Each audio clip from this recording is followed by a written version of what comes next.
From the Ace Basin, we traveled to Kiawah Island to meet Scott Snider. He spent his life filming animals and wildlife all over the world for the likes of National Geographic, Discovery Channel, and Planet Earth. His first-hand experience growing up in South Carolina, combined with his international observations, give him a unique perspective on the importance of well-managed natural resources.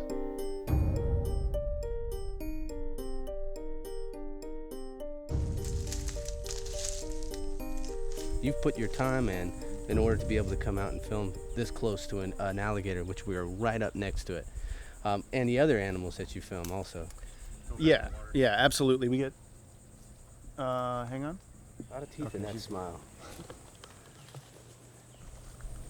She's a good mom. She's every whenever you come by, she's right there. She's real attentive. This used to be just a sea that you couldn't see in there. She scraped all of this up into that pile, and it was 2 weeks ago. It was flat. Now you can see it starting to grow back up again. So within another couple of weeks, that'll be just in a sea of grass again. It'll be hidden from everything. But yeah, she strafed all of this ground to build that, and all that vegetation mixed with the dirt and everything. It's basically a compost heap. Adds a lot of heat, helps these things develop, and yeah. That's awesome. Be some babies out there before too long. Currently filming alligator behavior in South Carolina for an upcoming program, Scott calls the low country of our state home. Though we can't show you the footage that he's shooting this day, it will soon be on television screens across the country. You've been all over the world and you still like South Carolina. What are some of the things that you've shot?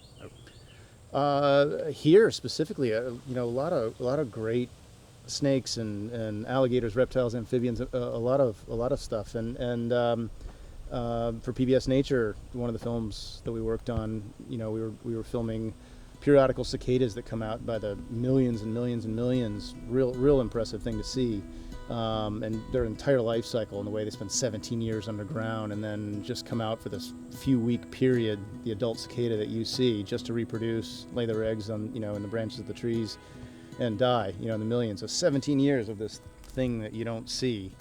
Not only do we have incredible animals here, but here in South Carolina, we also have some incredible animal behaviors. Strand feeding is one of these amazing events. It's a world-class, we travel all over and focus on all these different behaviors. It is a world-class event that happens only with roughly 100 dolphin on this stretch of coast, down into Georgia, a little bit north of here in Charleston.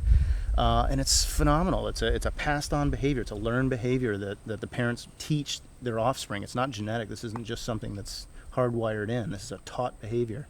And it's just with these resident dolphin, not even the transient bottlenose. These are resident dolphin that live in specific river systems. If a system isn't intact, if there's not enough, it's not just setting aside a little bit of water. If there's not the food resources that a big animal like a large alligator needs, or if the coasts aren't clean and you've got real polluted waters, you don't have these thriving, functioning systems that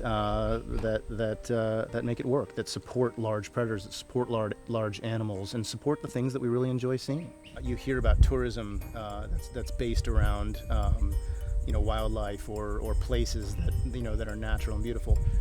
All over the world, these are thriving places with that support a lot of different economies, whether it's just hiking or photography or kayaking or whatever it is. The people aren't going to do that, on the East River in Manhattan, although there's probably people doing that too. But they're traveling to these wild places, these beautiful places, where they can immerse themselves in these, gorgeous, ecosystems that are alive and functioning and thriving. Spending all of my younger years outside and anything from chasing frogs to enjoying alligators to fishing to a lot of different things, that inspired me to get into this. And if there weren't a lot of these natural places, I would never, you wouldn't get that sort of inspiration. And I just got lucky that I turned it into a career and really enjoy what I do.